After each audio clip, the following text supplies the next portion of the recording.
Вроде раньше нормальные слова были. Менеджмент, специализации, и вот тебе тут аниме. Просто мою теорию можно описать именно этим словом, потому что оно пришлось в комьюнити как мем.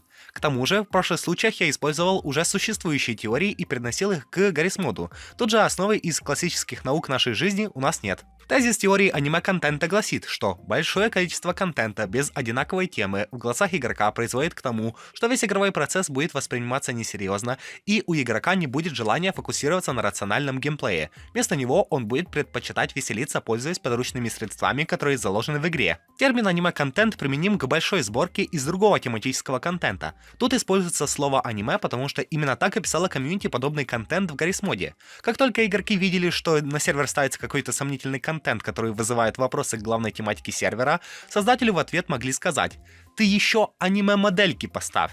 Из этого и выходит название. К японским мультсериалам тут не все отсылает.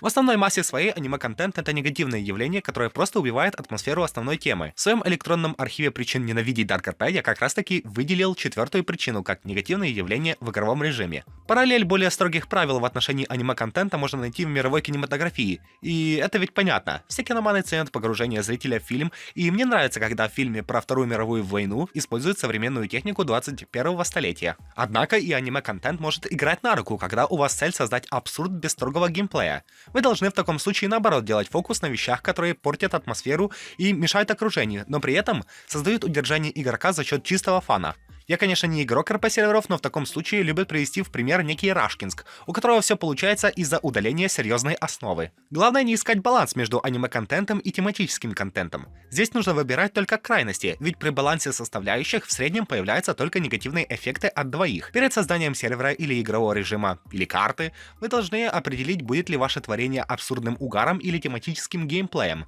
Но при этом не нужно думать о том, что аниме-контент определяет рамки Hard RP, Medium RP и Light RP. Эти рамки не всегда совпадают. Мне не удалось выяснить, в какой из крайностей эффективность доната повышается, ведь за каждую позицию есть очень много за и против.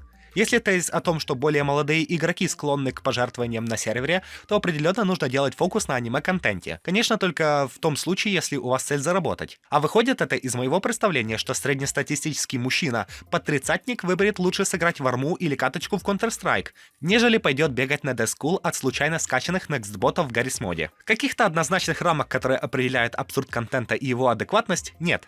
Все это субъективное восприятие каждого отдельно взятого игрока и может объясняться банальными предположениями, что абсурд начинается там, где заканчивается реальность, там, где заканчивается причинно-следственный принцип, там, где оригинальный автор закончил мысль, там, где сломались законы логики и такое подобное. Но мы с уверенностью можем сказать, что если вы берете тематику сталкера и добавляете туда скин какого-то одиночки, то это мудрое решение с точки зрения темы. Но вот если вы добавляете в тематику сталкера милую аниме-девочку с БФГ, то это определенно аниме-контент по нашей теории. Если менеджмент и специализация вам как-то могла помочь в других сферах, то термин аниме-контента применим только к компьютерным играм, к Гаррисмоду в частности. От силы вы можете протянуть его к другому искусству, не только к играм.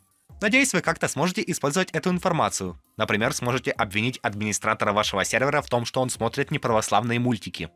У аппарата звукозаписи был Эрик Максимец.